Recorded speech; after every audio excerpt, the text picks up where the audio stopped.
Licensing and occupations and administrative regulations to order. Madam Clerk, please call the roll. Senator Adams, Senator Douglas, Senator Harper Angel, Senator Higdon, Senator Howe, Senator Mays Bledsoe, Senator McDaniel, Senator Nemus, Present.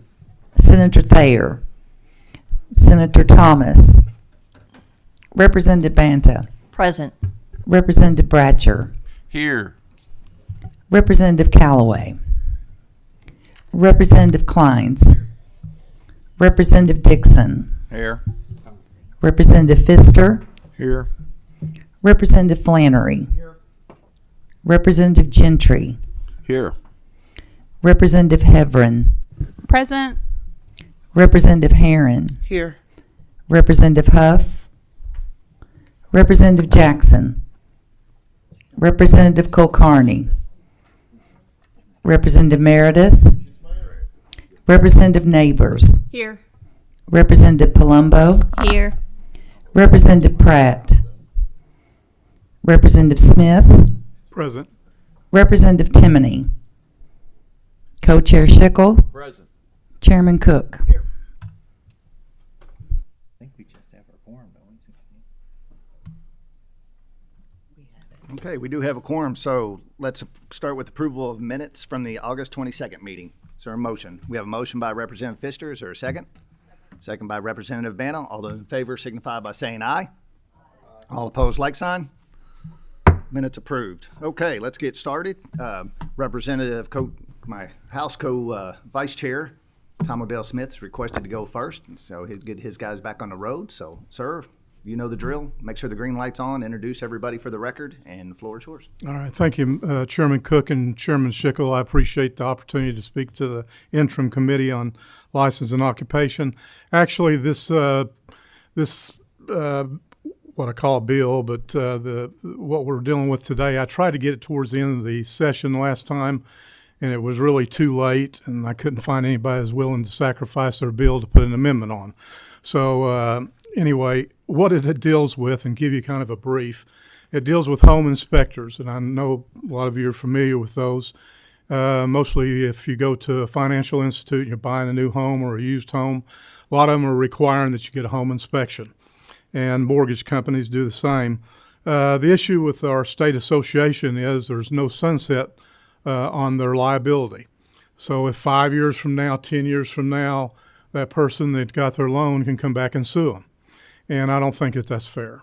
And they brought it to me, and I think that they've been fair with what they've asked for.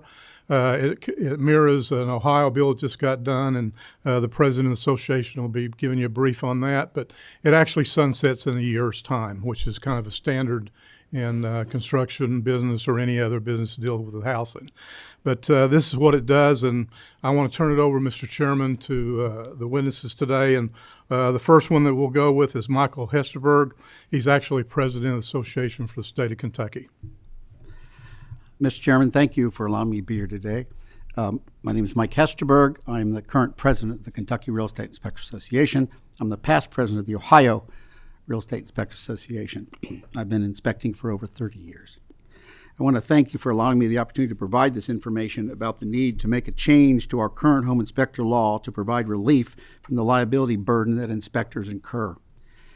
A home inspection by the current state standards of Kentucky is only a visual inspection. It's non-technical, and it's of the readily accessible areas of the home. As a home inspector, I am only allowed in the home at least approximately 3 to 4 hours at a maximum, and I must provide within that time frame a general assessment of all the conditions of that home. We provide a very important and informative service to our clients. However, due to the nature of our increasing litigious society, the liability that we incur has started to become a barrier to entrance into this profession. The fact that we are only a general inspection and not a technical assessment, the fact that we carry a liability for the property for an infinite number of years is making it difficult to maintain a practice. I believe that inspectors should be competent in their general knowledge about the systems of the home and should be held accountable if we miss a visual defect and fail to alert the homeowner to that defect. However, buying a home has always involved an inherent risk. And as a profession, we feel that after a homeowner has lived in the home for a year, they have had more than an ample amount of time to determine if their inspector failed to find a material defect. We do not provide inspection insurance and therefore should not be held accountable for an indefinite period of time for our liability. I am also licensed in the state of Ohio, and I sat on the Joint Legislative Committee to help draft and put into law our first home inspector law in 2019. The Ohio inspector law understood this liability and issued a liability issue and limited nature of the home inspection, and they codified into the law a one-year limit of liability from the date of the inspection. This gives the homeowner time to live in their home and determine if any material defects were not disclosed during the inspection, but also tolls a finite period of time for the home inspector's liability to that home. The state of New York, as well as the state of Pennsylvania, also have 1 year limits of liability. They're not the only, but those are just two examples of nearby states.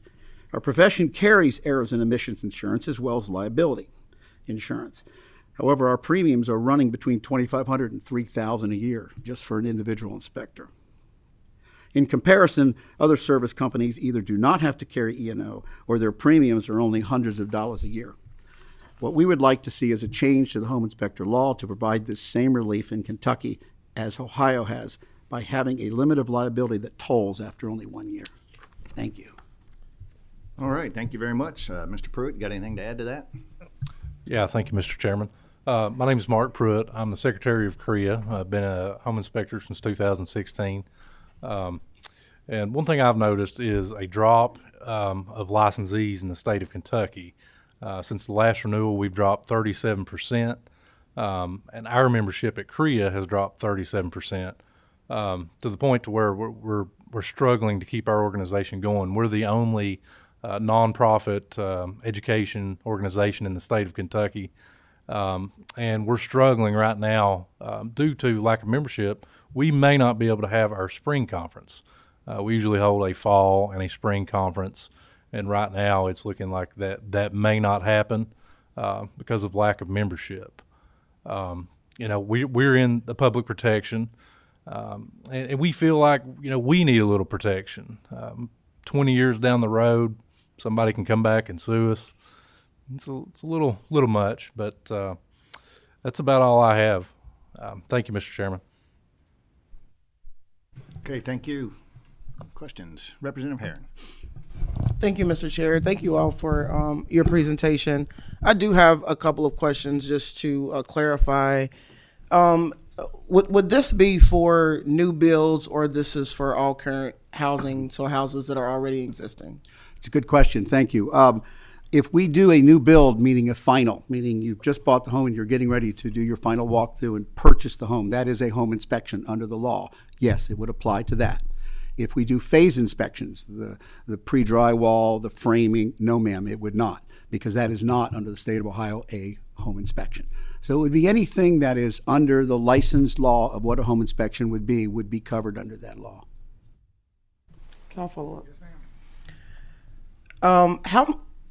I know that you all were talking about potentially litigation or being sued. Has this been happening, or do you know what the average?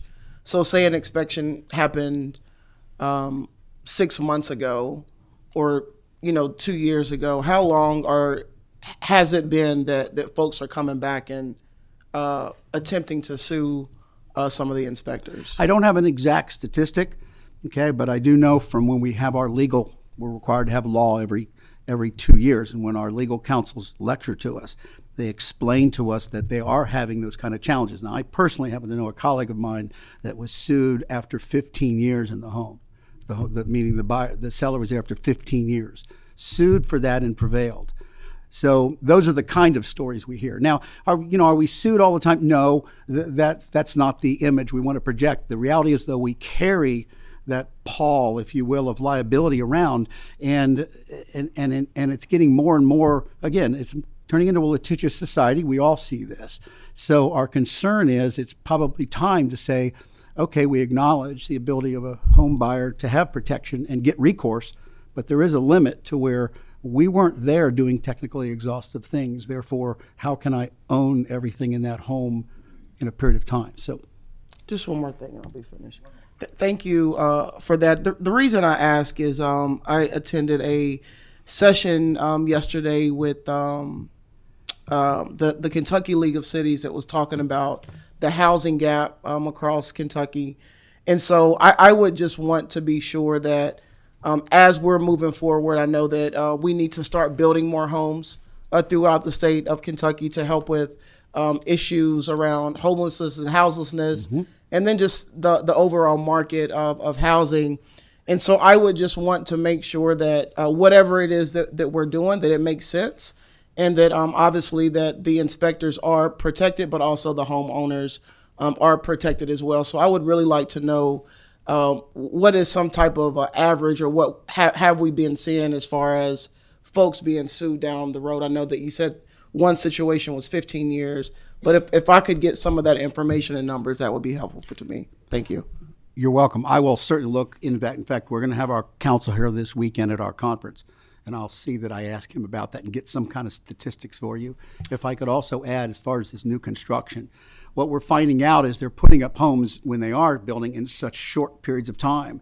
I personally just did one this last week, and this is pretty common, in which the amount of defects we find in construction flaws that the homeowner would have never known, thinking that it was found by the county inspector, but they aren't.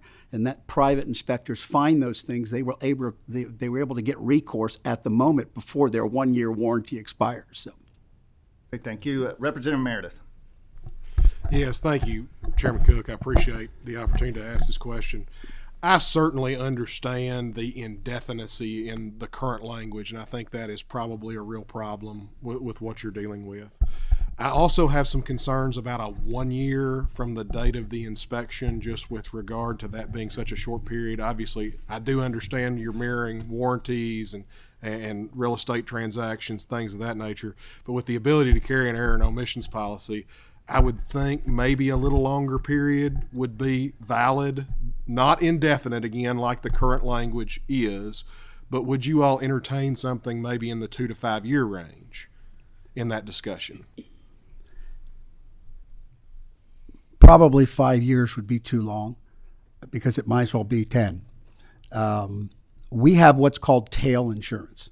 So when I retire or get out of the business, I must purchase an additional coverage that protects me, and many of them are up to 5 years, okay? I certainly would be entertaining, it's like anything else, to look at any compromise at this point in time. The reason we went with 1 year, for one thing, is because other states have seen the wisdom to that 1 year period. And I don't hope to have all the wisdom of all the different legislatures, but I do know we've seen this in multiple states, and that's why Ohio had adopted that. It has helped us in Ohio in our premiums, because when we had that limit, they were able to look and say their liability has been reduced. Thank you.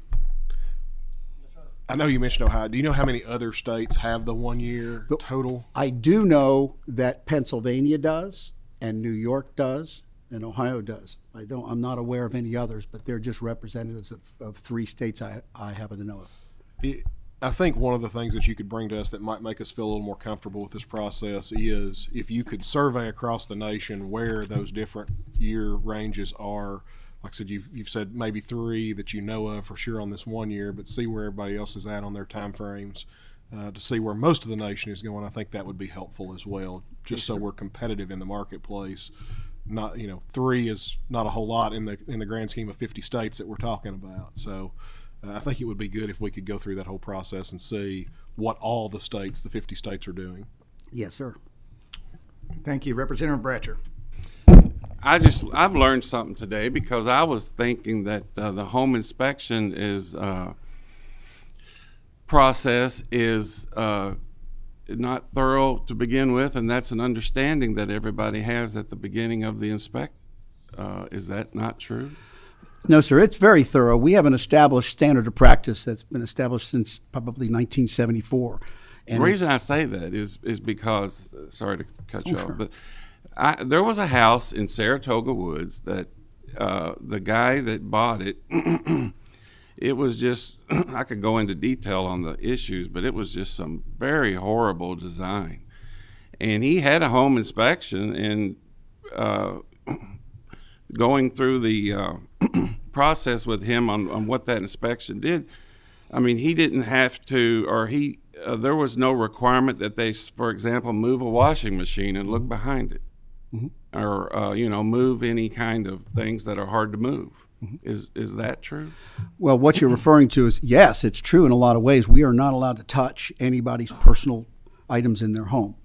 In addition, our insurance companies tell us, no, you cannot do that. Because what happens is if I move the washer and dryer, happen to look behind it, scratch the floor because the feet scratch the floor, what happens is I'm now replacing the floor.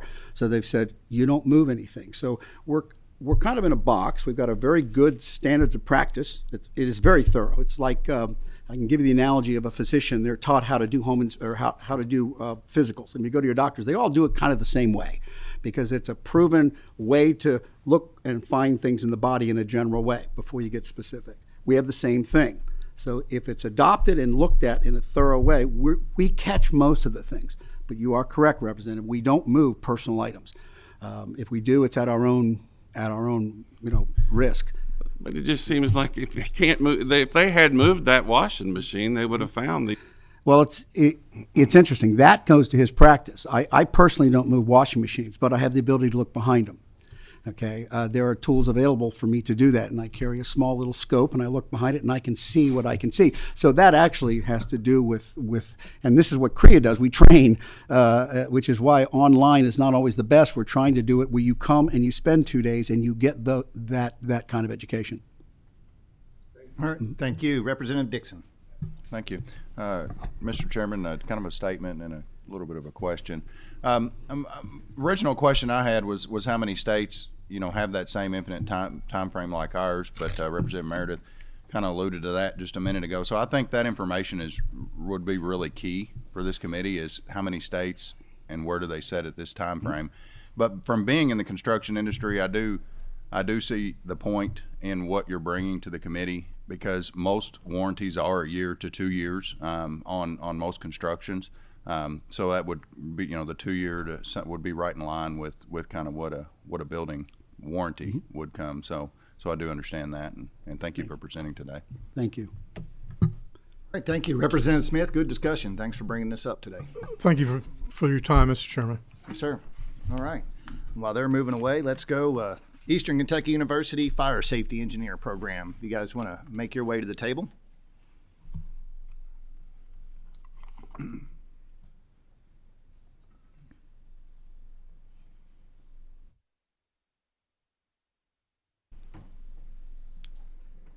Guys, just make sure your green light's on. Everybody introduce themselves for the record, and the floor is yours. My name's Josh Reichert. I'm an assistant professor and program coordinator at Eastern Kentucky University, and I live in Richmond. My name is Tony Cole, and I'm vice president, principal, and partner for Sinet's Consulting, Fire Science, and Engineering, and I live in Lexington, Kentucky. Yeah. Hello. Thank you for having us today. My name's Sean Vizgerda. I am a lead associate fire protection engineer for KLH Engineers based out of Fort Thomas, Kentucky. All right, and Chairman Cook and members of the board, thank you very much for having us here today. I'm here to talk to you guys today about our Fire Protection and Safety Engineering Technology program at Eastern Kentucky University and an issue that I've identified for my past and future students that are graduating from our university. Focusing mainly on fire protection engineers, and you guys might ask yourselves, well, what is a fire protection engineer? We commonly hear the mechanical engineers, civil engineers, chemical engineers, everybody knows those. Fire protection engineers is a rather small engineering field where we are coming into projects similar to all the other engineering disciplines, but we're focusing more on things like sprinkler systems, smoke control systems, firewalls separating different hazards inside of the building, looking at other unique hazards, dust explosions, electrical vehicle fires, things like that. There's a lot of things that we cover in the fire protection field that we're currently preparing our students to do. So before I get too far into why we're ultimately here today, I want to make sure you guys understand the professional engineering licensure route and how we go through the process of becoming a licensed fire protection engineer in the state of Kentucky. So there's ultimately 4 milestones to this. There's get your education, 4-year comprehensive university, You then take an exam. It's called the Fundamental of Engineering exam. Then you go out in the field and you work for a specified amount of years. And then you take another exam that is fire protection specific. So it's education, exam, experience, exam. What I'm here to talk to you guys today about is that first step, the education step. So EKU and accreditation in general. EKU, our Fire Protection and Safety Engineering Technology program, is only one of 3 programs in the country that has ABET accreditation. That's the Accrediting Board of Engineers and Technologists. And we're a growing program that recruits students not just from the state of Kentucky, but we pull people internationally into our program because of how few accredited programs that we have inside of the United States. And just to define a little bit, our accreditation and a different type of accreditation. So there are 2 types of ABET accreditation. There is Engineering Technology Accreditation Commission. That is the accreditation we have, and that is the accreditation Oklahoma State University has. So there's only 2 of us. And then there's Engineering Accreditation Commission, so ETAC and EAC accreditation. And the EAC accreditation for fire protection, there's only one university in the country. That's University of Maryland that has that accreditation. In our field of fire protection engineering, we have one organization that is pretty much our say-all of everything. It's the Society of Fire Protection Engineers, SFPE. They establish the curriculums that engineering and engineering technology programs should have. They work with ABET to send out people to do inspections of our programs, of us, OSU, and University of Maryland, to inspect those programs and make sure they're meeting the quality standards of ABET accreditation. They released a position statement in 2022 that stated that if you have EAC accreditation or you have ETAC accreditation, we believe that you should be able to pursue professional engineering licensure. So they're establishing that first step to become a professional engineer. They're saying that education is good enough if you have ETAC or EAC accreditation. So what's the problem? So our problem currently is that KRS 322040, which establishes the educational requirements inside of the state of Kentucky to become a professional engineer, only allows EAC accreditation. It does not allow for ETAC accreditation. So what's that do to us? Well, that causes our students to leave Kentucky. As sad as it is, a lot of our students are leaving Kentucky because they can go to a different state and become a licensed engineer.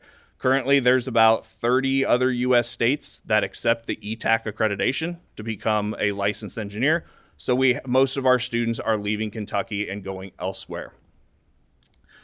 And then once they get there, they go through this entire process and they're being successful. They are getting to that last step where they have to go take the fire protection PE exam, and they're passing it at the same rate that everybody else in the country is passing it. So our students are being successful. They're just being successful somewhere else. And the job market here is strong. We have a need in Kentucky for more fire protection engineers, and we don't have a whole lot in the state of Kentucky. I'm a licensed fire protection engineer in this state, and there's a handful. There's really not a whole lot, which means we're having to use fire protection engineers from outside of the state to do the work inside of the state when we're producing quality students here in Kentucky that can become licensed engineers if we were to change the statute. So our proposed solution for this is to change KRS 322040 to allow for not just the ETAC accreditation, but we want to be very narrow with this. We would like to see a change for fire protection programs with ETAC accreditation to be able to pursue engineering licensure in this state. So with that, I do have my peers here with me that I'm going to let them, they approach things from just a little bit of a different standpoint, industry and a current person going through the process to become a licensed engineer. And I'm going to give them a minute to discuss this as well. Thank you. My name is, again, Tony Cole, and I'm one of the owners of Senez Consulting. We are a dedicated, true fire science and fire engineering company headquartered here in Lexington, Kentucky, with offices in Houston, Texas, and Raleigh, North Carolina. And I'm here as a business owner. I chose to set up my company here because this is where I live. I think that right now this area, and including the tri-state area, is underserved by dedicated fire protection engineering programs. And so I set it up. So when you look at setting up a business plan, you look at, obviously, what does your growth look like? So the growth looks good in Kentucky. What does my competition look like? None. Most of the people who come here from fire protection engineering firms come from Atlanta, Chicago, Baltimore. I'm here. I have a university 45 minutes down the street where I've actually hired 8 of my staff in the Lexington office directly from EKU. So I have a fund and a pipeline of employees coming to me. I am a graduate of the program as well.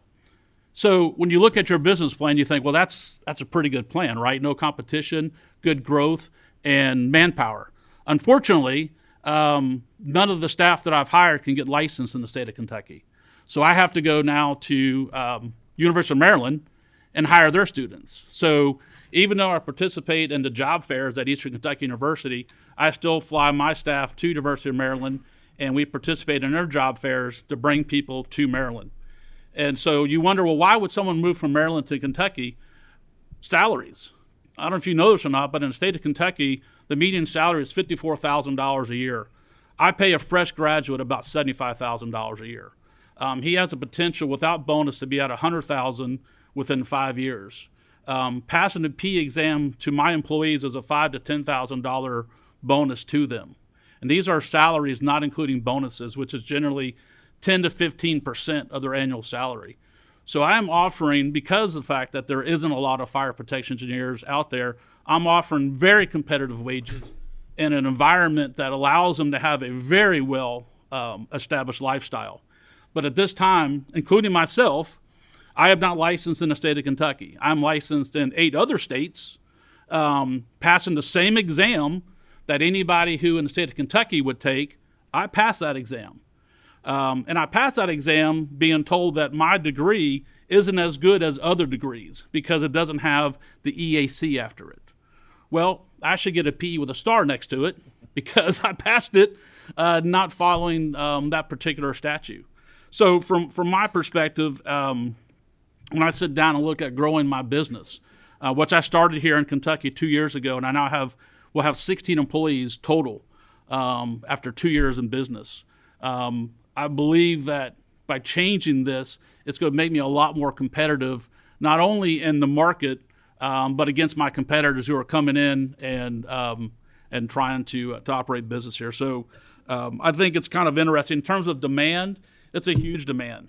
Right now, in the market, we are not producing enough fire protection engineers, simply because we only have a couple universities that offer that.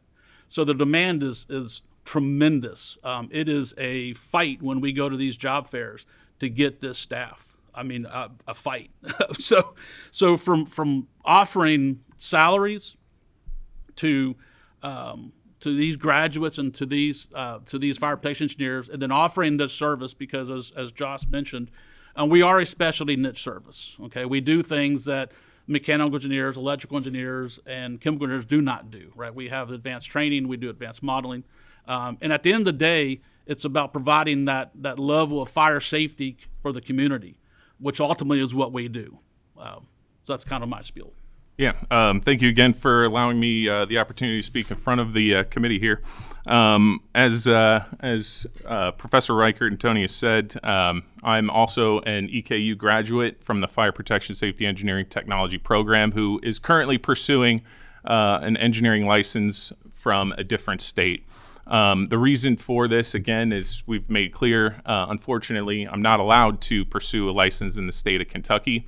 And so by going out and pursuing licensure elsewhere, I still am, proving to the industry as well as, my peers that, I passed these exams. I've got the experience, the education that is required to receive licensure. And I have personal experience where I have local businesses calling me to say, hey, I need an engineering judgment for this particular, building, or can you help me with this particular issue? I have the knowledge, the skills, and the capabilities. However, I'm not allowed to offer that sort of engineering service because we don't have that licensure available. So I'm here to represent the past and present EKU students and graduates to hopefully, pass this legislation and get more licensed fire protection engineers in the state. Thank you. And can we get your name for the record there? Yes, Sean Vizgerda. All right, thank you very much. Do we have any questions for these three? And if not, we do have a person here to speak on the bill. Representative Colcarney. Very briefly, Mr. Chair, and forgive me, this is not my area of expertise. Is there a reason that these programs weren't included in statute? Did they not exist at the time? Or, is this just a question of updating our regulations? So they did exist at the time. So our fire program has been around since 74. Yeah, 1974. We got our original accreditation in 2015 and the ETAC accreditation. And at that time, due to other Kentucky statute, our regional comprehensive university was not allowed to go after the EAC and call ourselves an engineering program. Thank you. Okay, we have a Mr. Kyle, is it Elliott? Sir, if you want, guys, if you could let him pull a chair up and Yeah, we'll let absolutely. him come up to the table. Just introduce yourself and who you're with for the record. You may begin. Hello, gentlemen. Hello, I'm Kyle Elliott. I'm with the Licensing Board for Engineers and Surveyors in Kentucky. I'm the Executive Director. These gentlemen are exactly right. There is a tremendous need for fire protection engineers, not just in Kentucky, but all across the country. Mr. Cole, I think we licensed a new employee of yours earlier last week from Texas. Correct. Yep. First off, ABET, like Josh spoke about, is the Accreditation Board of Engineering and Technology.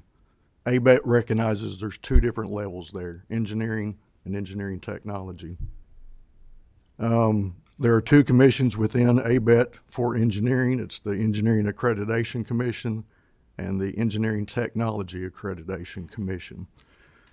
From ABET's description, programs accredited by the EAC are those leading to the professional practice of engineering.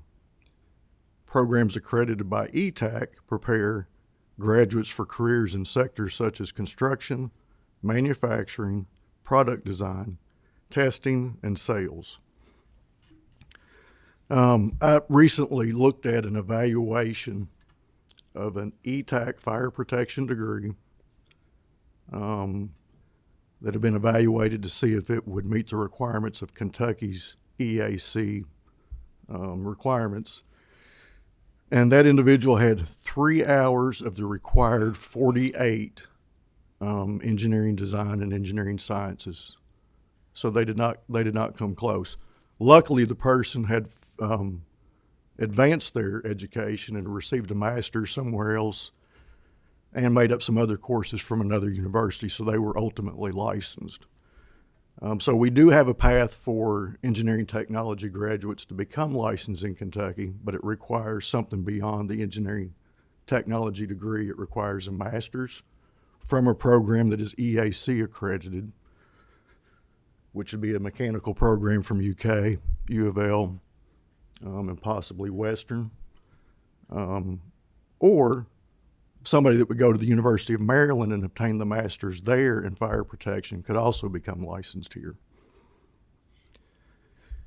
Again, like I said, there is a tremendous need for more fire protection engineers. As the director of the board for licensing, I have only had 3 inquiries in the last 3 years about engineering technology graduates wanting to become licensed in Kentucky. One was from a gentleman from North Carolina. One was from a gentleman from Tennessee, and the third was from Mr. Reichert. So there is a need, but I'm not for sure it's from the engineering technology graduates seeking that, but they could be. The National Council of Examiners for Engineers and Surveyors administers about 16,000 engineering exams a year. Out of those 16,000, for the last 5 years, they've averaged 20 exams for fire protection engineers with an ETAC degree.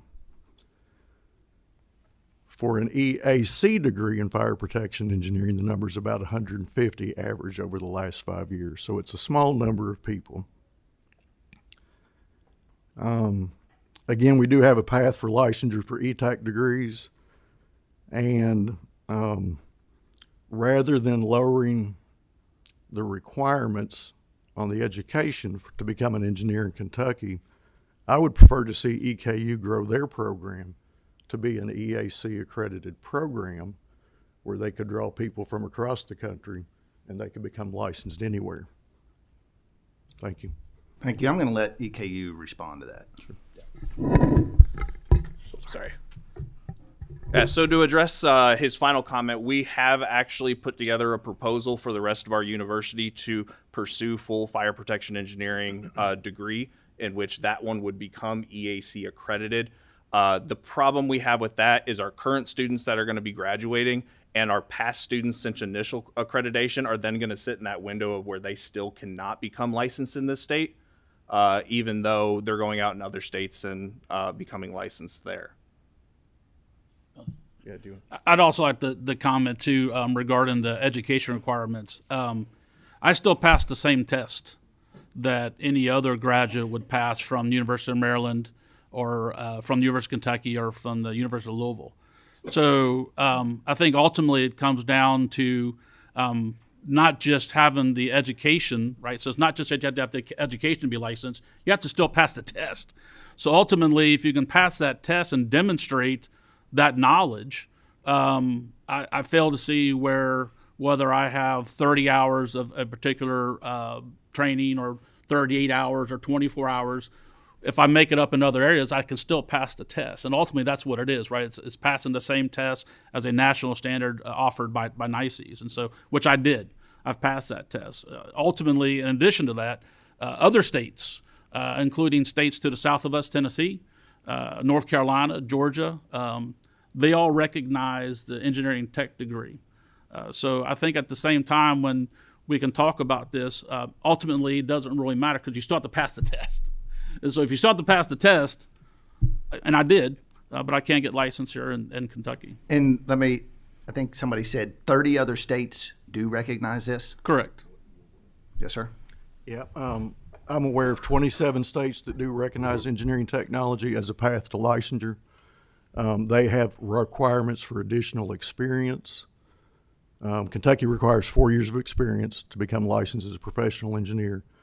Out of the 27 states, it ranges from an additional 2 years all the way up to a total of 20 years experience before somebody can become licensed. So common sense would tell me that why can't Kentucky do this and then put an extra 2 years or 4 years onto this and make this happen and help our Kentucky kids out? Seems like common sense to me. Can you all get together on that and come back? Yeah, with we'd something? be totally okay with that. Let's work on that. Yep. Thank you. Okay, let's move on. Thank you, gentlemen, for being here. Let's go with Delta 9 infused drinks.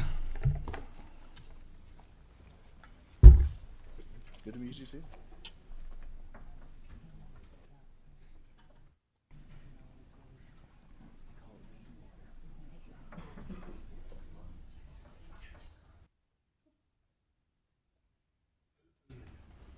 All right, you all have heard the drill. You just sit down, make sure the green light's on, and then introduce yourselves for the record, and I'll allow you to begin.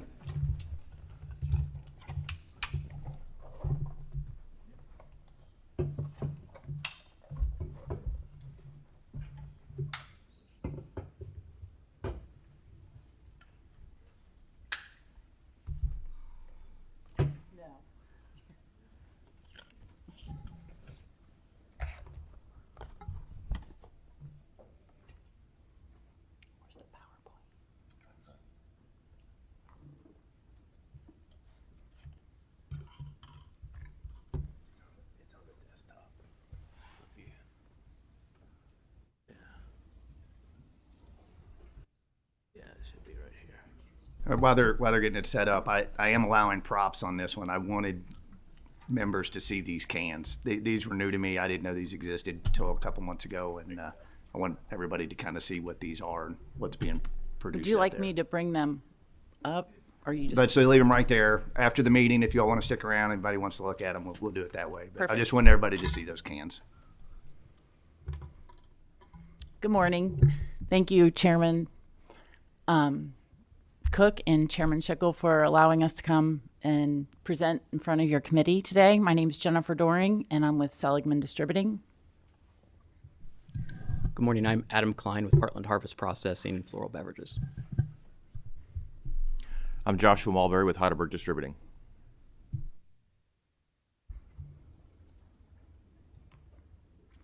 So today, we wanted to get in front of you and talk to you about a product that is on the market, that is legal in Kentucky. It is intoxicating hemp-derived products, the products that you see before you. They are currently in the market, and they are being sold at a variety of stores, mostly liquor stores, C-stores. I haven't really seen them maybe at vape stores, but these products are legal, and what we're here to talk to you about is putting a little bit more regulation around these products because they are intoxicating and they don't fall under the umbrella of the ABC. They fall under the protection cabinet. Anyway, so we just want to give you kind of the lowdown on what these products are and how they're produced and how they're legal. With that, I'm going to kind of defer to Adam because Adam is a producer of these products. Thank you for the opportunity to visit, Chairman and all committee members here. Yes, these products were originally allowed federally and then by state approval through the 2018 Farm Bill. I am a product of the 2008. This business is a product of the 2018 Farm Bill. It allowed me to leave my day-to-day practice of law in Indianapolis. I was a partner there. The federal regulations allowed me to return home to my rural family farm. We're a multi-generational family farm. Each one of our cans say farm to fridge on them. We grow the hemp, we extract the hemp, we make the hemp water soluble, we can on site, we oversee every step of the production cycle. And I really applaud Kentucky in the fact that you guys have had the foresight. Some states have not.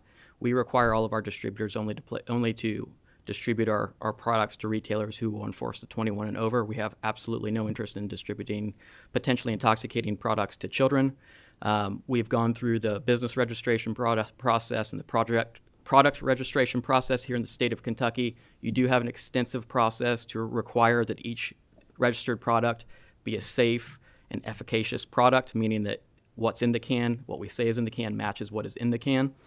I will say, for everybody like me who has brought innovative agricultural jobs back to our community, there's 50 more like me who are bringing innovative agricultural jobs to the state of Kentucky.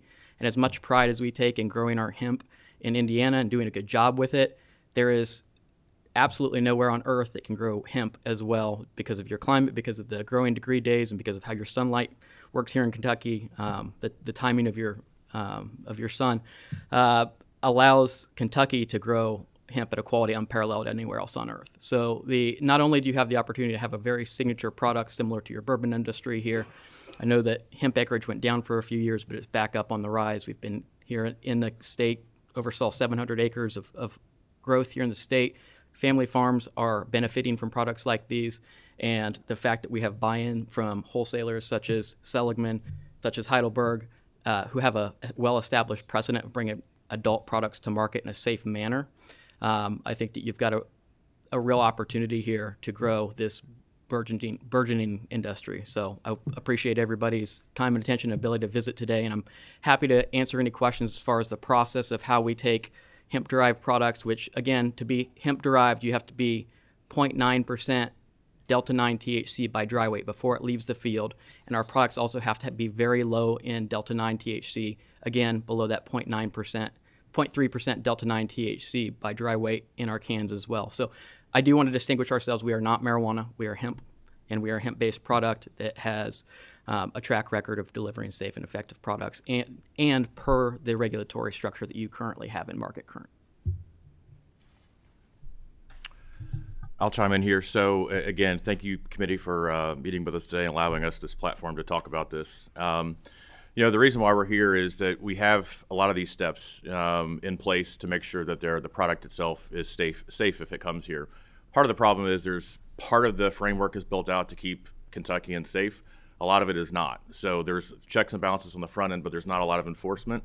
There's more of a registration process versus like a licensure. So there's not as much checks and balances when it comes to what actually ends up in the marketplace. So there are unfortunately examples of products that maybe aren't registered or accounts that have not gone through the proper process. Part of that's because there's a lot of gray area, and we're here. We really want to try to firm that up. What we would suggest is to try to come with parity with how we treat alcoholic beverages in terms of these intoxicating products. I think it's really important that we have the safeguards in place to keep people safe. We understand that these are intoxicating products that we all want to regulate the same way that we would with traditional alcohol. So if you skip ahead there. Oh, sorry. So again, when it comes to things like the age restrictions, we're all very big on that, but it needs to be more than just written on the package itself, right? That's important, but we need to have safeguards. We need to have enforcement so that's not actually happening. Where we are today, this is a new category. This is a new type of product that is out in the marketplace. It is growing quickly because there is consumer interest in this, but we just don't have quite the safeguards that we need to keep people safe. So that's what we're asking for. When you look at some of the steps when it comes to alcohol, we have some regulations there that whether the registration requirements, processing procedures, all those things need to be taken into consideration on this particular topic. I know that it's a new thing, as you mentioned. You didn't know they existed up until a few months ago. I'm sure that's true of a lot of us. So here to answer any questions. Can you go back about 4 or 5 slides? Yeah. To the picture. One more.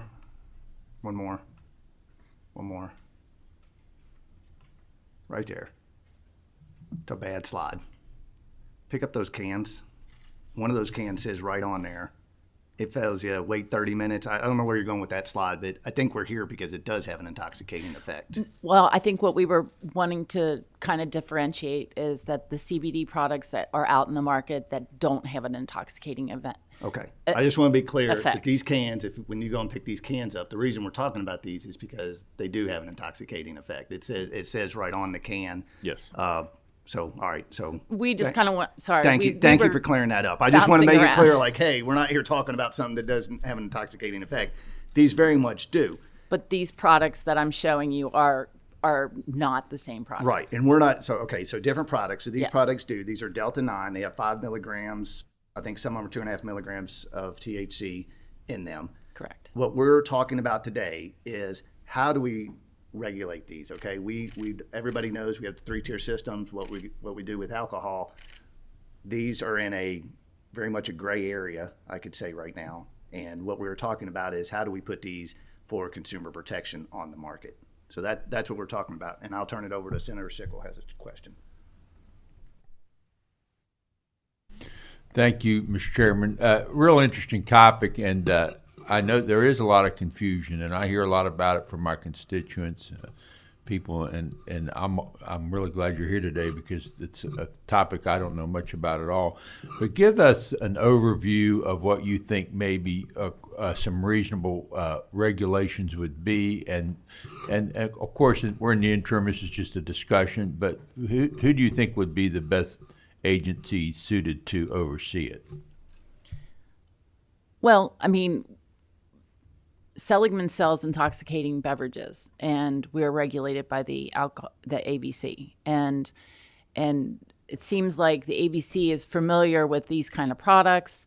They have the enforcement that is already in place that I don't think that the health cabinet or health and safety has. There's also licensing that doesn't happen right now with these products. And if you abuse what you have with your license, there's penalties. And all of those things kind of fall in line with at least what we're familiar with in the alcohol business. And that's, dealing with people that don't follow the rules. And the rules are set up, in Kentucky for these products. They're not as defined as other intoxicating beverages. Thank you, Mr. Chairman.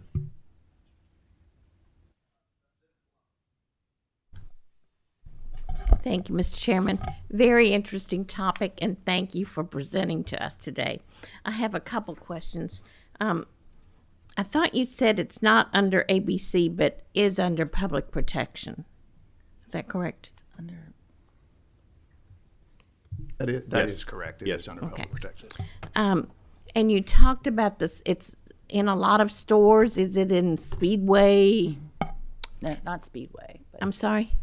it is not in a Speedway, but it is.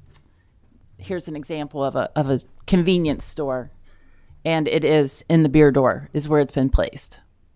It's what? It has been placed in the door where the beer is sold. Okay, so can someone under 21 purchase it? No. Okay. So the people who are working, the cashiers in these stores have been trained not to sell to somebody under 21. Correct, just as alcohol. Great. Well, thank you so much for your presentation. Thank you, Mr. Chairman. Thank you. Let's go Representative Bratcher. Do you have to have a license to sell this? No. One says yes, one says no. No, you do not have to have a license, but you do have to register that your business is selling the product with the cabinet. It's the cabinet for health services. We said public protection. It's a cabinet for health services. Sorry. Well, there's a lot of misinformation going, a lot of knowledge on this. You know, when you go into one of the stores in Louisville, you can buy the vape. It has the TH or the Delta 9. Right. You familiar with that? Are you guys in that business too? I mean, Seligman is not in that business. Are there any that can you do joint? I suppose you could. I have met with suppliers that offer gummies. Well, he's the business owner. You do both? We are exclusively beverage. There are companies out there that do inhalants and edibles as well. Mr. Chair, just one more. So do you do CBD products? We have CBD products. We have CBD and THC products would be more of a full spectrum, and then we have THC only products. They're all derived from hemp. And the chairman talked about the 3-tier system. Do you grow the THC? Or, the 3-tier system is manufacturer, wholesale, retail. Where are you on that in your business? We're a supplier, and we oversee genetic selection, soil testing, planting the crop, extracting and purifying the oils, formulating it into a water-soluble substance. Oil and water don't mix, so we have to include emulsifiers in it that make the product stable. We can the product on the facility. We test the product at our facility and then redundantly with third-party laboratories. And then before we were able to enter Kentucky, we had to register our business and all of our products for sale. So in the due diligence process through the cabinet is good. It requires full panel testing to ensure that there's no residual pesticides, no heavy metals, no nasties in the product, and also that the potency is what we represent on the can. So my last question, I promise, is it from seed to store shelf? Is that the business you're in? I am from seed to the distributor. The distributor then, the local distributor, we work across 16 states. This company started 3 years ago, and there's been substantial consumer demand. And we've found good luck through the alcohol distribution network because they have a precedent of delivering adult products to market in a safe and effective manner. Well, Mr. Chairman, just a last comment. I'm on the way out of here, but I think this needs a lot of study. I mean, I've seen people use the Delta, and they've told me, not me, just a friend, said it's just like marijuana in the 70s. So, I mean, if that stuff is like marijuana in the 70s, then it needs some heavy oversight, in my opinion. Thank you. Representative Flannery. Thank you, Mr. Chairman. I guess my question revolves around how this metabolizes, maybe compared to vape form or like gummy edible form, especially when maybe this could be, if it metabolizes differently, how that might affect someone operating a motor vehicle. Yes. So inhalants are by far your most rapid form of finding any kind of intoxication. You're going to feel that intoxication within about a minute, depending on how much you inhale. Edibles are by far your slowest. You can feel it in up to an hour or 2 hours later after ingestion. We went to the consumer, and we went as close to what the consumer is used to with an alcoholic beverage. The technology at Broad Strokes that we use sonic waves that shoot down the particle size very small. And it increases the surface area, which makes you metabolize it in the same speed that you would alcohol. So for on-premise safe serving programs at your restaurants, you will feel this, and all of our cans are intentionally dosed so that it will be about the same as a cocktail. So you need to drink 2 to 3 to really be intoxicated. All right, follow up on that. Yes, sir. So would this show up on maybe best way of asking this is, would it show up better on a blood test or a urine test be satisfactory to indicate the presence of the delta in the blood? Both. It will show up in both tests as a metabolite. And I did want to note as well, to your point, and a few points made before too. On the way here, I drove by 3 or 4 different Kratom Delta 8 facilities. I think this is a step in the right direction to have a consumable hemp testing framework that ensures that you're getting safe products to market. A vape can have 900 milligrams per vape of whatever intoxicant, Delta 8, HHC. You can't have Delta 9 because it's above the 0.3 threshold. But these are low THC items, and so I did want to make that clarification too. Hopefully that provides additional context. All right, last question, Mr. Chairman. Will the testing indicate whether or not it was consumed by vape, edible, or liquid, or will it just indicate the presence of Delta? No, and a unique item there as well. The metabolite can stay in your system depending on how frequently you consume and how much you consume. It can stay in your system for up to 30 days. So, for instance, in Indiana, a positive substance screen after there's been an accident or any kind of incident at that rate gives the presumption that the person was under the influence. Okay, thank you. Representative Gentry. Thank you. Excuse me. Thank you, Mr. Chair. Thanks, guys, for coming in here. This is an interesting topic for a guy that's worked with cannabis legalization for many years. This is a complicated subject, guys. One of the big issues we've seen in the whole cannabis legalization area across the country is how do you deal with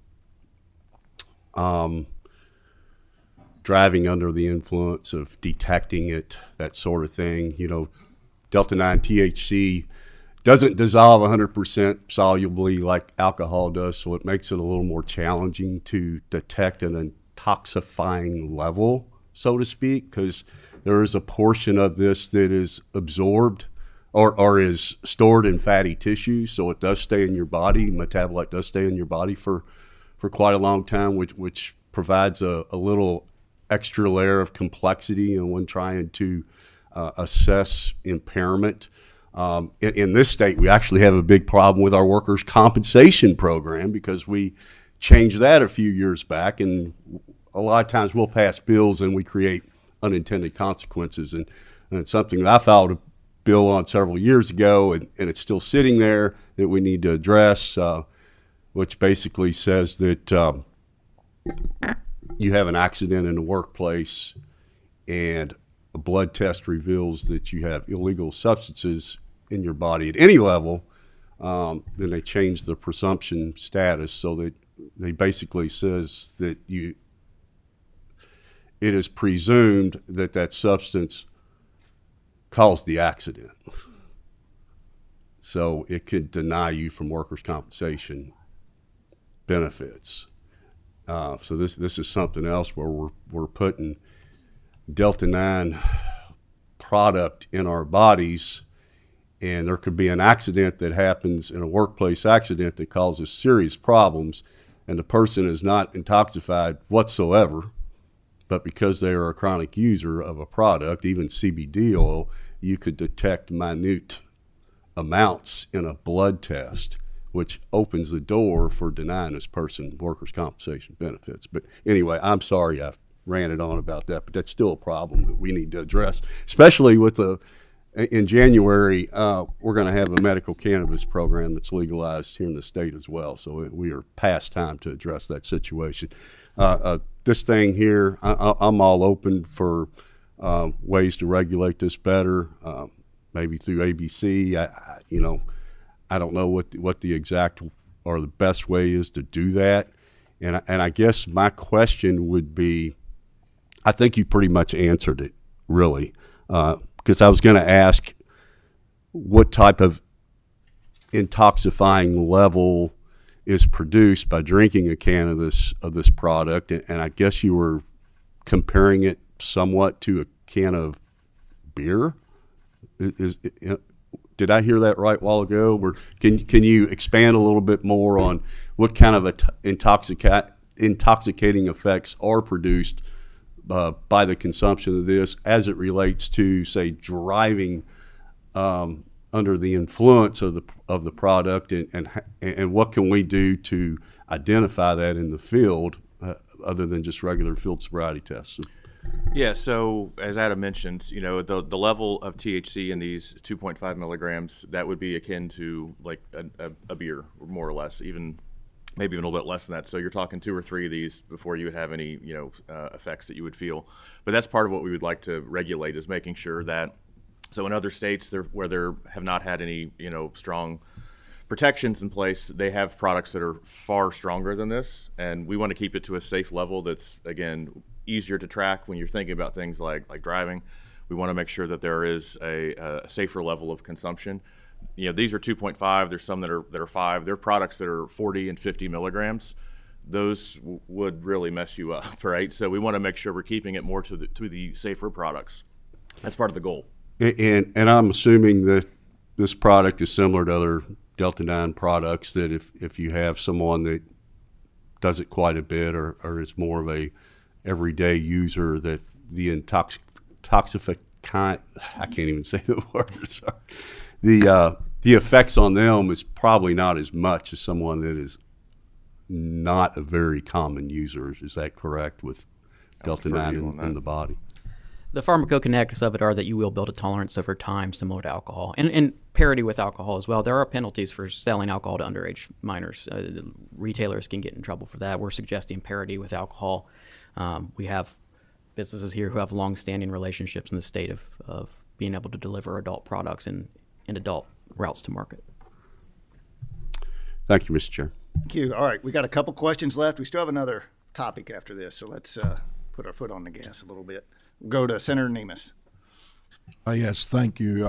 When Representative Bradster started talking about joints, I kind of took note. But Representative Gentry pretty much answered my questions or asked the questions, but I want you all to know that we need to know this. What kind of intoxication is this? I presume it's more like a high instead of alcohol drunk or medication pain users that you're using. And the testing for DUI, marijuana shows up a month later. When I worked in construction and that, and it was, we told our guys, if you smoke, it's going to show up a month later. So you're not necessarily under a DUI at the moment. So we need to somehow address this. So I'm more asking you to come back with those kind of recommendations than to answer a question. Thank you, Mr. All right, Senator Higdon. Thank you, Mr. Chairman. And to understand, these are currently being sold in Kentucky. Yes. Okay. I think whatever, and any adult beverage needs to be regulated, and I'm glad you all brought it forward, but any bill that we do, we should have prior authorization before any type of legal beverage could be sold in Kentucky, so people do understand, and somebody's looking, either ABC or somebody is watching to make sure it's regulated and it's being sold properly, and what, not every retailer is a good actor. Not every retailer is a responsible retailer, so we want to make sure that there is enforcement and there is oversight on, and apparently this is probably one that kind of falls through the cracks right now. Senator Higdon, if I might be able to just provide a little context there. So these products are approved federally and by your Kentucky state statute, and there is a regulatory approval process that you have more formality than a lot of the states that we deal in. I do agree that this is a younger, burgeoning industry, that we're going to see things come up, and that's why we're trying to be proactive with you as the legislature to address those concerns on enforcement. Mr. Chairman, Yes, sir. I do understand it's a legal product, and that's good. I'm just, I guess, oversight. Who's responsible for overseeing this product? And we talked about ABC. It doesn't fall under ABC, so who does it fall under? And we need to address those things. I know it's a legal product, and I'm not saying anything negative about the product. It's just the process. Thank you. All right, Representative Dixon. Thank you, Mr. Chairman. We've kind of batted around the question. I just want to be kind of direct with the question. So, as a owner of a company, if an employee is intoxicated or drinks that drink, they potentially could fail a drug test up to 30 days. Is that just? Yes. Yeah. Okay. Yes. That was the only question. I just wanted to. Representative Meredith. And mine is similar to that, and I appreciate what Senator Higdon said, that I think I appreciate you all coming to say we need to build a bigger regulatory structure around this. Not just from an employer standpoint, but from anybody driving standpoint. If there is an accident, if you are pulled over on the side of the road and you were tested, you could potentially fail a field sobriety or a urine blood test, any of those things, for up to 30 days after as well. It's not like alcohol where it's going to be out of your system in a period of hours or a period of a day. And so my question is this: is there any warning statement on any of those products that specifically speak to that issue? I know some of the other products that I have seen out there do have that. Is that the same on these as well? Yes, it's written. It's on the cans. And it's also part of the approval process to be able to sell within the state. It has to be represented on every single product. Okay, that's all the questions. I do have 2 people signed up, so I'll let you all take your stuff after the meeting's over. If anybody wants to look at those cans, look at the warning labels that are on there, Representative Meredith, I'm sure they'll have them. I'm going to let Delphia Taylor and John Taylor come up from the Kentucky Hemp Association.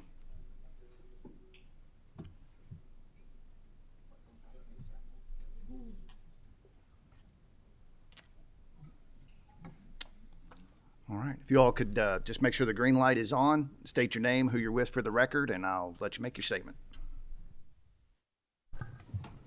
Thank you. My name is Dee Dee Taylor. Thank you. My name is Dee Dee Taylor, and I am a representative of the Kentucky Hemp Association. I'm on the board. I'm also a hemp retailer. I own 502 Hemp in Louisville, Kentucky, and I also own 812 Hemp in Clarksville, Indiana. I have been in this business with my husband since technically before 2014, which was the first hemp pilot program. He suffers from seizures. So he has been using these products very effectively, and we have turned lemons into lemonade. Now, these hemp beverages that they are talking about, they are new. They are new to the industry, and a lot of hemp retailers are selling these products. We educate. We talk to our customers. We provide them with information on how to use these correctly, how to use them properly, and to not drink and drive. Now, liquor stores and liquor establishments do not educate. They simply sell the products. So while, yes, these could be considered intoxicating if you drink enough of them, so is alcohol. That's really intoxicating, and it kills people every single day, where cannabis does not. Now, should these be limited to liquor establishments? No. And the reason being is because myself and my husband and the entire hemp retailers worked very, very hard to get regulations put into place with House Bill 544 back in 23 with Representative Raymer. And we established the 21 and up rule, which I had already been doing it. I have never sold these types of products to anyone under 21. It's not for them. But we established those regulations, and we worked to get them approved. And it was by unanimous vote that it was approved. So now not only did it provide regulations for the 21 and up behind the counter, proper labeling, proper testing is required on all of these products. And we do card people. No one under 21 is allowed in my stores unless it's with their parents. But we've always been on the forefront of keeping these products, one, legal, and also keeping them to 21 and up. There's no reason that these drinks should be limited to liquor establishments. And the reason being is the cabinet has established regulations. They have inspectors. I've already had one come out to my establishment, and there are rules and there are regulations in place by the cabinet. I see no reason to add more work to the ABC. There's no reason for it. When I now am forced to pay $2,000 to have a retail license in the hemp market, if alcohol liquor companies and stores want to sell these products, go get the license like I'm forced to do. I've been selling these products without any issues, and now all of a sudden I'm forced to pay for a license. I think personally that is ridiculous. I already know what I'm doing. But for these establishments, if they want to sell them, they already are. These products are already being sold in liquor places. Personally, I don't think you should force someone to go into a liquor establishment to buy these products. They should come and get educated at stores like mine. The one thing that really bothers me about this, what about the people that actually don't drink alcohol? I know that's kind of crazy to hear that in Kentucky, but there are a lot of alcoholics and they don't actually drink alcohol. So you're forcing them to go into a liquor store to buy their cannabis products? That's not right. That's not what needs to happen. You can't all of a sudden, you would decimate the entire hemp industry. Then what's next? You only allow gummies to be sold at liquor establishments, or the hemp products, CBD products, only to be stored at places like that? That isn't what we're here for. These drinks are more of a holistic beverage and should be used and thought of in that way.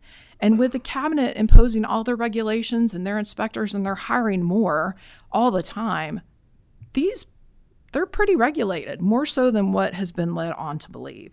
We worked very, very hard to enact the adult use cannabinoids in this state and to keep everything legal. I just don't feel that these should be taken away. I think most of the retailers that are licensed through the state, we're doing what we're supposed to be doing, and we're keeping this away from the children. I just find it very hard that it seems like it's a money grab from the liquor establishments, and all of a sudden people are jumping on the bandwagon like they did in 18.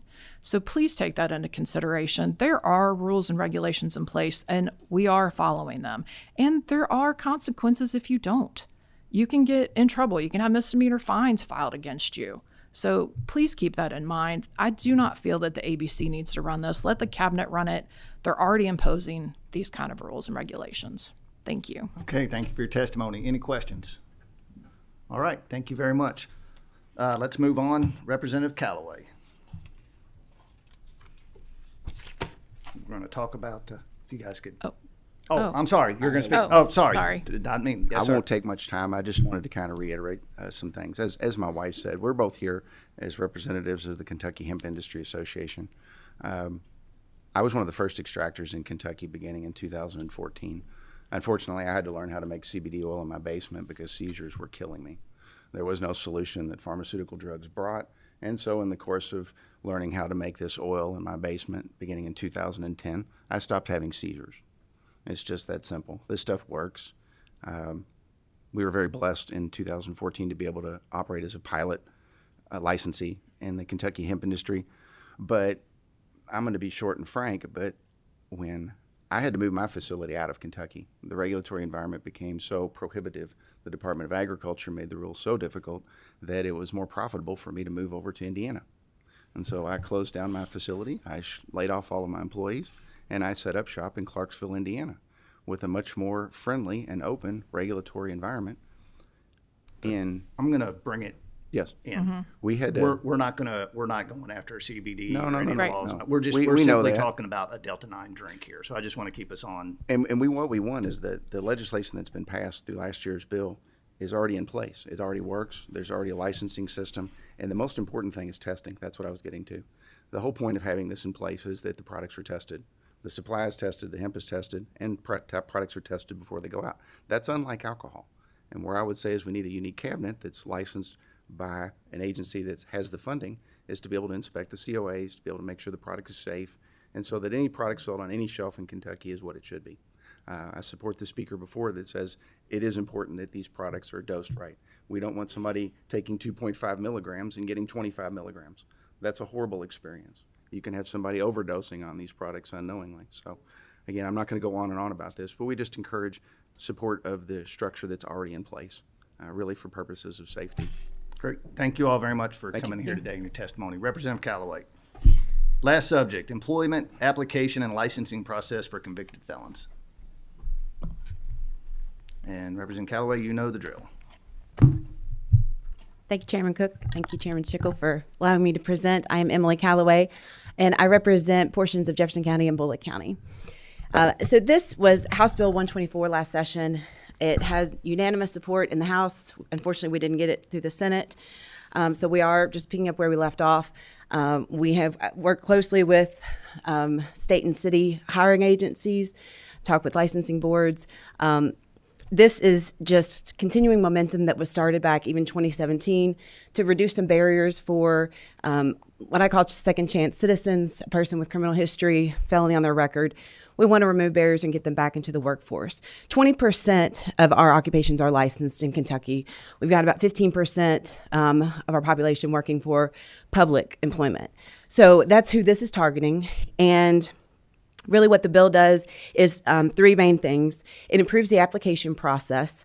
Some of the things that were happening that were long-term consideration times. So it's expeditiously turning over processing the applications, disclosing requirements up front to individuals before they begin the education process, what will be required of them or what could possibly disqualify them.